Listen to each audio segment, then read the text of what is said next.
আমরা এখন যে ম্যাথটা প্র্যাকটিস করব এটা হচ্ছে বাইপোলার জাংশন ট্রানজিস্টর এবং একটা পিএনপি ট্রানজিস্টরের প্রবলেম। এখানে তোমাকে এরকম একটা সার্কিট দেওয়া আছে এবং বলা হচ্ছে এই সার্কিটের সব জায়গার কারেন্ট ভোল্টেজ বের করতে। তার মানে কালেক্টরের ভোল্টেজ কত, সরি এটা তো ইমিটার হয়ে গেছে এখন যেহেতু এদিকে অ্যারোটা আছে। ইমিটারের ভোল্টেজ কত, কালেক্টরের ভোল্টেজ কত, ইমিটারে কারেন্ট কত, কালেক্টরে কারেন্ট কত। আর বেসের ভোল্টেজ তো আমরা জানি, বেসের ভোল্টেজ কত, 0 ভোল্ট, তাই না? যেহেতু গ্রাউন্ড দেওয়া আছে। তো এটা এখন আমরা সলভ করব। সলভ করার জন্য আমরা কি করতেছি, আমরা প্রথমে এজিউম করে নিচ্ছি ট্রানজিস্টরটা অ্যাক্টিভ মোডে আছে। ট্রানজিস্টর যদি অ্যাক্টিভ মোডে থাকে, এনপিএন ট্রানজিস্টরের ক্ষেত্রে যদি সে অ্যাক্টিভ মোডে থাকে তাহলে আমরা কি ধরতাম, কেউ বলতে পারবা? স্যার ভিবিই হচ্ছে 0.7 ভোল্ট, এটা ধরে নিতাম। এনপিএন এর ক্ষেত্রে আমরা ধরে নিতাম যে অ্যাক্টিভ মোডে ভিপি হচ্ছে 0.7 ভোল্ট। আর যদি পিএনপি হয়, পিএনপি তে আমরা ধরে নিব ভিইবি সমান 0.7 ভোল্ট। কখন? যদি ট্রানজিস্টর অ্যাক্টিভ মোডে থাকে। তাহলে আমরা এখন কি ধরে নিচ্ছি, অ্যাক্টিভ মোডে ধরে এই ট্রানজিস্টরের বেস টু ইমিটার ভোল্টেজ ধরে নিচ্ছি 0.7 ভোল্ট। ঠিক আছে, ইমিটার টু বেস, তাহলে আমাদের ভিইবি কত চলে আসছে, 0.7 ভোল্ট।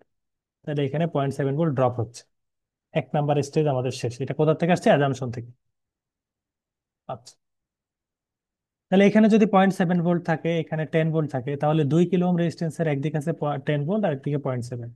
তাহলে এই দুইটা বিয়োগ করে এটা দিয়ে ভাগ দিলে আমরা কি পেয়ে যাব, ওহম ল অনুযায়ী ভি বাই আর কারেন্ট পেয়ে যাব। ঠিক আছে, তাহলে এটা কোথাকার কারেন্ট? এটা হচ্ছে ইমিটার কারেন্ট। ঠিক আছে, ইমিটার কারেন্ট পেয়ে গেলাম। এখন ইমিটার কারেন্ট থেকে আমরা কি বের করতে পারবো, কালেক্টরের কারেন্ট আমরা বের করে নিতে পারবো। ঠিক আছে, কিভাবে? হয় আমরা যেহেতু অ্যাক্টিভ মোডে ধরতেছি, তাহলে আমরা অ্যাপ্রক্সিমেটলি ইকুয়াল ধরবো, অথবা বিটার মান দেওয়া থাকবে। এখানে ক্ষেত্রে বিটার মান দেওয়া ছিল, বিটার মানটা হয়তো ওরা এখানে লিখে নাই বা প্রিন্টে আসে নাই। বিটার মান ধরে নাও 100। ঠিক আছে, এটা দেওয়া থাকবে। তো বিটার মান 100 হলে আলফা আসবে 0.99। তাহলে আমরা কি জানি, আলফা সমান আইসি বাই আই। ঠিক আছে, তাহলে বিটা 100 হলে আলফা যদি 0.99 হয়, আই সমান কি, আইসি সমান আলফা আই। তাহলে আই তো আসছে 4.65, তাহলে 4.65-এর সাথে 0.99 গুণ করলে কি পেয়ে যাবা, কালেক্টর কারেন্ট পেয়ে যাবা। তাহলে কালেক্টর কারেন্ট কত আসতেছে, 4.6 মিলি অ্যাম্পিয়ার। কোথায়? আলফার ফর্মুলা থেকে। তাহলে আলফার ফর্মুলা থেকে আমরা পেয়ে গেলাম আমাদের কালেক্টর কারেন্ট। এখন আমি কালেক্টর কারেন্ট জানি, ইমিটার কারেন্ট জানি।